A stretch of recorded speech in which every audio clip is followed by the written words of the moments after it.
Hello friends, this is वंदना और आज आप पढ़ने वाले हैं कोड अपने परिवार माँ सरस्वती स्टडी सेंटर पर। तो आज का टॉपिक है कोडों के प्रकार, उनकी परिभाषा और उदाहरण। ठीक है, type of angles, definition of angles and with examples. Okay, तो आज जो टॉपिक्स है एंगल्स, एक बार पढ़ने के बाद आप इसको कभी भूल नहीं सकते हो। अगर ये वीडियो आपने पूरा देख लिया सही से बिना स्किप किए तो आप कोड से कोई क्वेश्चन मिस नहीं कर सकते हैं। ठीक है, नहीं विश्वास हो रहा है तो एक बार देख के देखिए। तो आज का टॉपिक है कोडों के प्रकार, उनकी परिभाषा और उदाहरण। तो यहाँ पे कोण की परिभाषा दी हुई है। यहाँ पे क्या दिया हुआ है? कोणों की परिभाषा, डिफिनीशन ऑफ एंगल्स। तो कोण क्या होते हैं?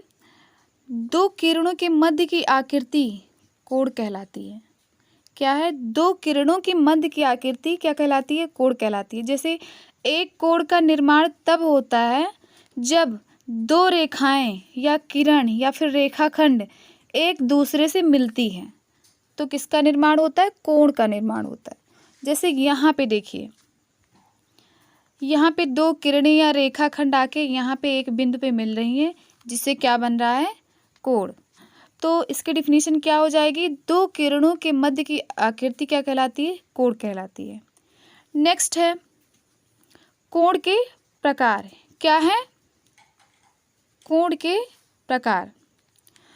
तो कोण कितने प्रकार के होते हैं? कोण लगभग 7 प्रकार के होते हैं। वैसे कोणों के कई टाइप्स होते हैं, लेकिन आप लोग जो मुख्य होते हैं वो 7 ही होते हैं। ठीक है, तो कोण कितने प्रकार के होते हैं? 7 प्रकार के होते हैं। पहला है शून्य कोण, जीरो एंगल्स, न्यून कोण, एक्यूट एंगल्स, सम कोण, राइट एंगल्स, अधिक कोण, ऑब्ट्यूस एंगल। आगे है सरल कोण, स्ट्रेट एंगल, बृहद कोण, रिफ्लेक्स एंगल और पूर्ण कोण, कंप्लीट एंगल्स। तो आप सभी एक एक करके इन सारे एंगल्स के बारे में पढ़ेंगे और एक बार पढ़ने के बाद आपको एकदम एक तरफ से पूरा याद हो जाना है। ठीक है, पहला है शून्य कोण। क्या है पहला? शून्य कोण। जब कोण बनने वाली दो रेखाओं के मध्य बनने वाला कोण अर्थात झुकाव शून्य हो तो इस कोण को शून्य कोण या जीरो एंगल्स कहते हैं। ठीक है, यहाँ पे मैंने बताया था, यहाँ पे कोण बताया था। यहाँ पे देखिए क्या होता है, ये झुकाव इतने दूरी पर है, लेकिन जीरो एंगल्स में क्या होते हैं? झुकाव इनका क्या होता है? शून्य होता है। ये जो जैसे वहाँ पे ऐसे था, तो यहाँ पे ये दोनों जो रेखाएं हैं, मतलब इनमें झुकाव जो है, गैप जो है शून्य है, इसमें कोई झुकाव नहीं, इसीलिए इनको शून्य कोण कहते हैं। ओके, अब नेक्स्ट आता है, नेक्स्ट क्या आता है? न्यून कोण। क्या आता है? न्यून कोण। दूसरा क्या था? न्यून कोण, एक्यूट एंगल्स। ठीक है, तो इसमें क्या होता है? ऐसा कोण जो जीरो से अधिक परंतु 90 अंश से कम होता है। क्या है? वह कोण जो जीरो अंश से अधिक होता है परंतु 90 अंश से कम होता है, उसे क्या कहते हैं? न्यून कोण कहते हैं। यानी कि जीरो से शुरू हुआ है। अब आप लोग अपने दिमाग में इमेजिन करिएगा कि जीरो, पहले जीरो कोण बना, फिर उसके बाद जीरो से ज़्यादा और फिर 90 अंश से कम, यानी कि न्यून कोण बना। ठीक है, न्यून कोण। न्यून कोण मतलब जीरो अंश से क्या है? अधिक है और 90 अंश से कम है। ये अपने दिमाग में इमेजिन करिएगा। फिर उसके बाद एक न्यून कोण का माप जो होता है जीरो और 90 अंश के बीच में ही होता है। अगर कोई कोण बना है जो जीरो से अधिक हो, 90 अंश से कम हो, यानी कि उसके बीच का हो, तो समझ लेना न्यून कोण है वहाँ पे। ठीक है, इसके एग्जाम्पल्स दिए गए हैं। इसके एग्जाम्पल्स दिए गए हैं जैसे 45 अंश, 60 अंश, 55 अंश, 35 अंश, यानी कि 90 अंश से कम हो तो सब क्या होंगे, न्यून कोण होंगे। ये सब न्यून कोण के कुछ एग्जाम्पल्स हैं। ठीक है, यहाँ पे दिया गया ये क्या है, न्यून कोण है, यहाँ पे ये क्या है, न्यून कोण है। ओके, तो न्यून कोण कैसा होता है, 0 अंश से अधिक और 90 अंश से कम होता है। याद हो गया आप लोगों को। उसके बाद आता है समकोण। क्या आता है, समकोण आता है। ये देखिए क्या आता है, समकोण आता है। इसको इंग्लिश में कहते हैं राइट एंगल्स। तो राइट एंगल्स क्या होते हैं, राइट एंगल्स में होता है, आप लोगों ने 0 अंश में, 0 जो शून्य कोण होता है उसमें पढ़ा कि जो दोनों रेखाएं होती हैं वो एक ही, मतलब उनमें कोई गैप नहीं होता। दूसरा आप लोगों ने पढ़ा कि 0 अंश से अधिक और 90 अंश से कम होता है। समकोण में क्या होता है, राइट एंगल्स में जब किसी कोण का मान 90 अंश होता है तो उसे समकोण कहते हैं। यानी उसमें 90 अंश से कम था और इसमें आ गया 90 अंश पे। पहले 0 अंश या और फिर दूसरा 0 अंश से अधिक लेकिन 90 अंश से कम, और तीसरा समकोण यानी कि 90 अंश के बराबर। तो जब कोण का मान क्या होता है, 90 अंश का होता है तो उसे समकोण कहते हैं। समकोण का मान ठीक 90 अंश ही होता है। ओके, यहाँ पे दिया गया है क्वेश्चन, इसका एक चित्र, जैसे जैसे ये है एकदम समकोण ऐसे ही होता है ये, यानी कि पहला क्या था, एकदम सीधा स्ट्रेट लाइन था। ठीक है, दूसरा क्या हुआ कि 90 अंश से कम रहना चाहिए, 90 अंश से कम, यानी कि 90 अंश ऐसा है तो 90 अंश से कम ऐसा हो सकता है, ऐसा हो सकता है, ऐसा हो सकता है। ठीक है, ऐसा हो सकता है, तो न्यून कोण इतना सब हो सकता है। ठीक है, लेकिन न्यून कोण के बाद जो समकोण आता है वो सीधा 90 अंश, यानी कि दोनों रेखाएं एकदम लंबवत होंगी एक दूसरे के। ठीक है, तो ये क्या हो जाएगा, समकोण। 90 अंश के कोण को क्या कहते हैं, समकोण कहते हैं। 90 अंश के कोण को समकोण कहते हैं। जैसे कमरे की फर्श और दीवार का कोण। ठीक है, कमरे की फर्श और दीवार का कोण क्या होता है, ऐसे ही तो होता है, एक पड़ी होती है एक खड़ी होती है, तो वही है 90 अंश का कोण बनाती है। आगे है अधिक कोण। ठीक है, ऑप्टस एंगल, ऐसा कोण जिसका मान 90 अंश से अधिक हो परंतु 180 अंश से कम हो, वह कोण क्या कहलाता है, अधिक कोण कहलाता है। पहला क्या था कि 0 अंश का था। ठीक है, दूसरा क्या था, 0 अंश से अधिक और 90 अंश से कम था, वो न्यून कोण था। तीसरा था समकोण। ठीक है, समकोण में क्या था, टोटल 90 अंश का था, और उसके बाद आता है अधिक कोण, यानी कि 90 अंश से ज़्यादा। तो 90 अंश से अधिक हो और 180 अंश से कम हो, तो वह कोण क्या कहलाता है, अधिक कोण कहलाता है। ठीक है, ऑप्टस एंगल। यहाँ पे इसका फिगर दिया गया, देखो मैंने समकोण में बताया था कि ये कोण जो होता है ऐसे ऐसे होता है समकोण में, और समकोण के पहले क्या आता था, समकोण के पहले क्या आया था, न्यून कोण। ठीक है, तो न्यून कोण जो होता था 90 अंश से कम, ऐसे भी न्यून कोण बनता था, ऐसे भी बनता था, ऐसे भी बनता, यानी कि 90 अंश से कम होना चाहिए, 0 अंश से अधिक।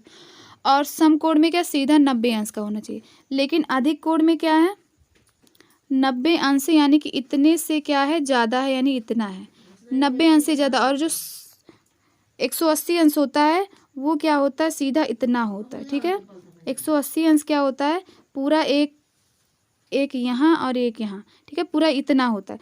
लेकिन क्या है, 180 अंश से कम होना चाहिए और 90 अंश से ज़्यादा। तो ये क्या है, 90 अंश से ज़्यादा है, ये ऐसा है, और 180 अंश ऐसा होना चाहिए, यहाँ ऐसे सीधी रेखा जानी चाहिए, तो 180 अंश से कम है। यानी कि अधिक कोण क्या होता है, यहाँ भी हो सकता है, यहाँ भी हो सकता है। ठीक है, यानी कि इससे ज़्यादा होना चाहिए चाहे हम, लेकिन 180 अंश से ये क्या है, इससे कम होना चाहिए।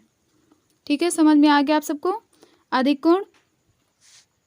ठीक है, आगे क्या है, ऋजु कोण। क्या है, ऋजु कोण। ऋजु कोण में क्या है, वह कोण जिसका मान 180 अंश होता है वह ऋजु कोण कहलाता है। ठीक है, स्ट्रेट एंगल कहलाता है। ऋजु कोण में क्या होता है, पूरा टोटल कोण जो होता है 180 अंश हो जाता है। अधिक कोण में मैंने बताया था कि 90 अंश से अधिक होता है लेकिन 180 अंश से कम होता है। फिर उसके बाद जो ऋजु कोण है, ऋजु कोण में क्या होता है, टोटल कोण 180 अंश का ही होता है। ठीक है, उससे थोड़ा ज़्यादा। तो जैसे यहाँ पे लिखा एक ऋजु कोण 180 अंश के बराबर होता है।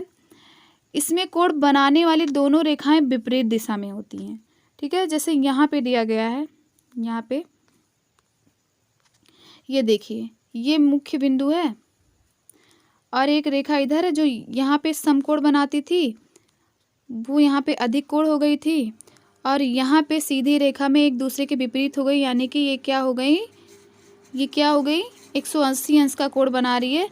तो ये क्या हो गई, ये क्या हो गई, ऋजु कोण हो गई। ठीक है, क्या हो गई, ऋजु कोण। नेक्स्ट है बृहद कोण। ठीक है, क्या है, बृहद कोण। ठीक है, बृहद कोण, इसे प्रतिवर्ती कोण भी कहते हैं, रिफ्लेक्स एंगल। ठीक है, प्रतिवर्ती कोण कहते हैं। रिफ्लेक्स एंगल का क्या है डिफिनीशन, ऐसा कोण जिसका मान 180 अंश से अधिक होता है परंतु 360 अंश से क्या होता है, कम होता है। तो ऋजु कोण में क्या था, टोटल क्या था, 180 अंश का कोण बन रहा था और इसके आगे आएंगे जो बृहद कोण यानी कि बढ़ गया कोण, तो वो क्या होगा, 180 अंश से अधिक होता है लेकिन 360 अंश से कम होता है। ठीक है, तो उसे क्या कहते हैं, बृहद कोण यानी कि प्रतिवर्ती कोण भी इसे कहते हैं। बृहद कोण में क्या होता है, बृहद कोण को प्रतिवर्ती कोण भी कहा जाता है, ये आप लोग को बता ही चुके हैं।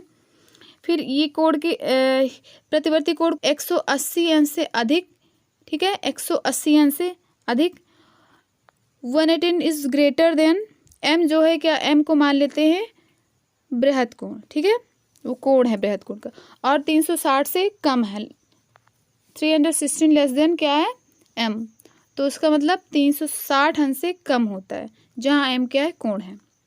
यहाँ पे बृहद कोण का दिया गया है, जैसे आगे मैंने बताया था, ये जो सीधी रेखा बन रही थी, यहाँ पे मुख्य बिंदु था, तो ये सीधी रेखा एक दूसरे के विपरीत थी, वो क्या कह रही थी, 180 अंश का कोण बना रही थी, जिसे ऋजु कोण कहा जाता था। ये बृहद कोण क्या है, ऋजु कोण से अधिक है, यानी कि 180 अंश से ज़्यादा है, यानी कि ये रेखा जो है यहाँ आ गई। ठीक है, क्या है, यहाँ की जो रेखा थी, यहाँ की जो रेखा थी ये कहाँ आ गई, यहाँ आ गई, तो यानी कि 180 अंश से अधिक हो गई। ठीक है, लेकिन ये अगर टोटल ले लिया जाए, टोटल ये ले लिया जाए, टोटल कोण यहाँ से यहाँ तक का कोण ले लिया जाए तो 360 अंश का बनाती है, तो यहाँ नहीं है, तो इसका मतलब ये 360 अंश से कम है। ठीक है, तो ये कोण क्या है, 180 अंश से अधिक है लेकिन 360 अंश से कम है, तो इसे क्या कहते हैं, बृहद कोण। ठीक है, यहाँ भी देखिए, यहाँ भी वही है कि 180 अंश से क्या है, ये कोण अधिक है, यहाँ आ रही है, लेकिन अभी भी 360 अंश से कम ही है। ठीक है, ये इतना गैप है, इतना गैप है इसमें। आगे है, ये कोण के प्रकार है, ये है एक समकोण 90 अंश का कोण। ठीक है, 90 अंश का कोण मैंने बताया था, उसे क्या कहते थे, समकोण। ठीक है, लेकिन उससे जो कम होता था, जैसे अगर ये कोण कहाँ बन गया, या इतना बन गया, 90 अंश से कम का कोण बन गया, तो उसे क्या कहते हैं, न्यून कोण। क्या कहते हैं, न्यून कोण। इसका मतलब ये 0 कोण यानी कि शून्य कोण हो गया, और इससे थोड़ा ज़्यादा हुआ तो यहाँ क्या हो गया, न्यून कोण हो गया। इससे यानी कि 0 अंश से अधिक और 90 अंश से कम, यानी कि ये न्यून कोण हो गया। अब सीधा 90 अंश का जो था उसे क्या कहते थे, समकोण। ठीक है, उसके बाद क्या है, 90 अंश से अधिक, 90 अंश से यानी कि ज़्यादा हो जाए, और 180 अंश से कम रहे, इससे कम रहे और इससे क्या है, ज़्यादा, इससे ज़्यादा हो जाए, तो क्या हो जाएगा, अधिक कोण। ठीक है, अब अधिक कोण के बाद क्या आता है, 180 अंश से ज़्यादा रहे लेकिन यहाँ पे जो 360 अंश से कम रहे, तो 180 अंश से यहाँ हो जाए, ज़्यादा हो जाए, यहाँ हो जाए, यहाँ हो जाए, यहाँ हो जाए, यहाँ हो जाए, मतलब 180 अंश से ज़्यादा रहे लेकिन यहाँ से कम रहे। ठीक है, 360 अंश से कम रहे, तो क्या कहलाएगा, बृहद कोण कहलाएगा। ठीक है, यहाँ पे देखो न्यून कोण दिया गया है, क्या दिया गया है, न्यून कोण दिया गया है। ये देखिए, जैसे यहाँ पे हम न्यून कोण बना सकते हैं यहाँ से यहाँ तक, तो इसे यहाँ पे बना है न्यून कोण। फिर उसके बाद हम इसको यहाँ से यहाँ तक अधिक कोण बना सकते हैं, क्योंकि 90 अंश से क्या है, ज़्यादा है, और 180 अंश से क्या है, कम है। ठीक है, तो इसको हम अधिक कोण बना सकते हैं, बिल्कुल बना सकते हैं। उसके बाद ये क्या है, समकोण है जो 90 अंश का होता है, तो ये क्या है, समकोण है 90 अंश का सीधा। फिर उसके बाद मैंने एक सीधा 180 अंश को क्या बताया था, ऋजु कोण, तो ये क्या है, ऋजु कोण है, ये क्या है, ऋजु कोण है। फिर आगे है बृहद कोण, यानी कि 180 अंश से ज़्यादा है, ठीक है, लेकिन 360 अंश से कम है, तो बृहद कोण है, ठीक है। और पूर्ण कोण, यानी कि जो कोण 360 अंश का ही हो, यहाँ पे 360 अंश, यानी कि जो कोण, यहाँ पे देखिए पूर्ण कोण आ गया, संपूर्ण कोण जिसे कहते हैं, ये क्या है, संपूर्ण कोण अथवा कंप्लीट एंगल्स इसको कहते हैं, पूर्ण कोण, संपूर्ण कोण या फिर कंप्लीट एंगल कहते हैं। तो इसमें क्या है, वह एंगल्स, वह कोण जिसका मान क्या होता है, 360 अंश का ही होता है, पूरा क्या है 360 अंश का होता है, उसे क्या कहते हैं, पूर्ण कोण कहते हैं। क्या कहते हैं, पूर्ण कोण या फिर कंप्लीट एंगल कहते हैं। जैसे यहाँ पे ये है, ये क्या है, पूर्ण कोण है, पूरा इसका जो एंगल्स बन रहा है यहाँ से यहाँ तक का एंगल्स बन रहा है, तो ये क्या हो गया, संपूर्ण कोण, पूर्ण कोण, ठीक है। यानी कि ये जो एंगल्स बनते हुए आ रहे हैं, पहले यहाँ था, फिर यहाँ हुआ, फिर यहाँ हुआ, तो ये जो बढ़ते बढ़ते यहीं पे आ गया, यानी कि इनके बीच में कोई गैपिंग नहीं रह गई, आके यहाँ पे, यानी कि ये पूरा कोण आके आते हुए यहाँ पे मिल गया। जैसे क्या हुआ, कोण क्या हुआ, ऐसे बना है, ये कोण ऐसे बनते हुए आ रहा है, तो ये कोण बनते हुए यहाँ पे ही आके मिल गया, तो ये क्या हो गया, ये क्या हो गया, 360 अंश का कोण बना लिया, समझ लो, ठीक है। आगे यही दिया गया 360 का। फिर संक्षिप्त में कुछ कोणों का विवरण दिया गया है, ठीक है, जिसे कोणों का विवरण संक्षिप्त में दिया गया है। कोणों के प्रकार, यानी कि शून्य कोण, शून्य कोण कितने अंश का होता है, बताइएगा आप लोग, कितने अंश का होता है, 0 अंश का होता है। शून्य कोण कितने अंश का होता है, 0 अंश का। उसके बाद आता है न्यून कोण, ठीक है, एक्यूट एंगल। न्यून कोण क्या होता है, 0 से ज़्यादा होता है और 90 से कम होता है, ठीक है, 0 से ज़्यादा होता है और 90 से कम होता है। फिर आता है समकोण, राइट एंगल्स। राइट एंगल यानी समकोण क्या होता है, टोटल 90 अंश का होता है, यानी 0 से ज़्यादा, 90 से कम, फिर उसके बाद आया सीधा 90 अंश। फिर उसके बाद आता है अधिक कोण, अधिक मानी 90 से अधिक, ठीक है, ऑप्टस एंगल, ठीक है। तो क्या हो गया, 90 से अधिक, यानी कि 90 से ज़्यादा होता है लेकिन 180 अंश से कम होता है, ठीक है, 180 अंश से कम होता है। फिर आता है ऋजु कोण, स्ट्रेट एंगल, ठीक है। तो अधिक कोण में क्या होता है, 90 से ज़्यादा, 180 अंश से कम होता है। उसके बाद ऋजु कोण आता है, ऋजु कोण क्या होगा, पूरा टोटल 180 अंश का ही होता है। फिर आगे दिया गया है बृहद कोण। क्या है, बृहद कोण, यानी कि रिफ्लेक्स एंगल। रिफ्लेक्स एंगल में क्या होता है, 180 अंश से अधिक होगा लेकिन 360 अंश से कम होगा। यहाँ पे क्या है, 360 अंश से, ये उल्टा बना दिया गया, कम होगा, ठीक है। फिर आगे क्या है, संपूर्ण कोण। क्या है, संपूर्ण कोण। संपूर्ण कोण क्या होता है, संपूर्ण कोण क्या होता है, टोटल 360 अंश का होता है, कंप्लीट एंगल्स होता है, ठीक है। यहाँ पे एंगल्स बनाए गए हैं, ठीक है। ये देखिए, एक्यूट एंगल यानी कि न्यून कोण कितने अंश का होता है, 90 अंश से कम होता है। ये 0 अंश से क्या होता है, अधिक होता है, और 90 अंश से कम होता है, ठीक है।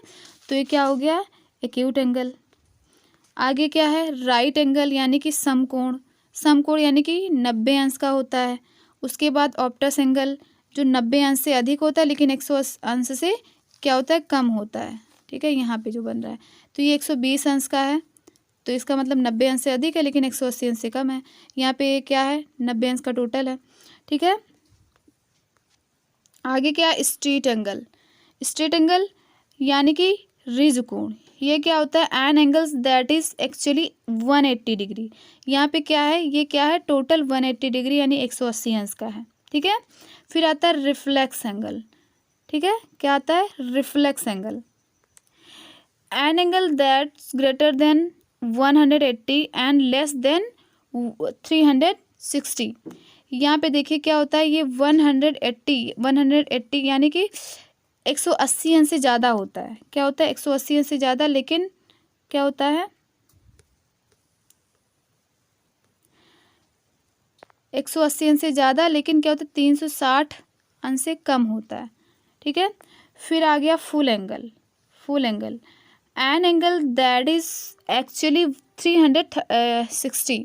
क्या होता है 360 यानी कि 360 अंश का टोटल एंगल होता है। ये देखिए आके एंगल जो है कितने का बन गया 360 अंश का।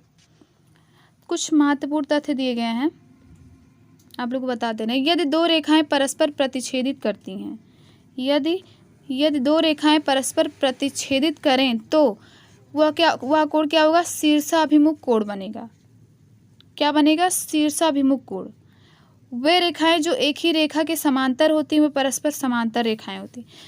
ये कुछ महत्वपूर्ण तथ्य जो दिए गए हैं, आगे हम इनको बहुत डिटेल में समझाएं, क्योंकि शीर्षाभिमुख कोण, समांतर जो होता है, ये सब, इन सब पे बहुत सारे क्वेश्चन पूछे जाते हैं। तो आगे एक वीडियो बनाएंगे, बहुत डिटेल में पूरा बताएंगे आप लोगों को, और क्वेश्चन भी करवाया जाएगा। ठीक है, शीर्षाभिमुख कोण और एकांतरण कोण, इन सब पे क्वेश्चन बहुत पूछा जाता है और बहुत अच्छे से सवाल भी लगते हैं। तो आपको बहुत अच्छे से सवाल इसके क्या मतलब क्वेश्चन करवाए जाएंगे। आगे है तथ्य में देख लीजिए, एक त्रिभुज के तीनों कोणों का योग जो होता है 180 अंश का होता है। ठीक है, कोई त्रिभुज है, उसके जो तीनों कोण बनते हैं, 3 कोण बनते हैं एक त्रिभुज में। ठीक है, तो उनके तीनों कोणों का जो योग होता है 180 अंश, 118 होता है। ठीक है, आगे की वीडियो लेकर आएंगे हम। जैसे उसमें क्या होगा, शीर्षाभिमुख कोण होगा, ये देखिए पूरक कोण होगा, और पूरक कोण का एग्जाम्पल होगा समपूरक कोण। ठीक है, और इसमें आसन कोण भी दिए हुए हैं, इसके भी फिगर दिए हुए हैं, शीर्षाभिमुख कोण और एकांतर कोण, संगत कोण, अंतः कोण, बहिकोण, ये सब के ये सब आपको आगे करवाए जाएंगे। एक नया वीडियो बनाएंगे अब इसके लिए अलग से। बाकी इतना आपको समझ में आया हो, अगर नहीं समझ में आया हो नहीं हो तो एक बार वीडियो को ज़रूर देखिए दोबारा, आप लोग को बहुत अच्छे से समझ में आ जाएगा। ठीक है, तो अगर वीडियो अच्छी लगी हो, वीडियो को क्या लाइक कर दीजिए। अगर वीडियो पहली बार देख रहे हैं तो सब्सक्राइब भी कर दीजिएगा, और एक शेयर तो बनता ही है। अगर आपको वीडियो पसंद आई हो, अगर चाहते हैं आगे की वीडियो लाया जाए, तो प्लीज़ कमेंट में बताइएगा कि आपको वीडियो कैसी लगी। ओके,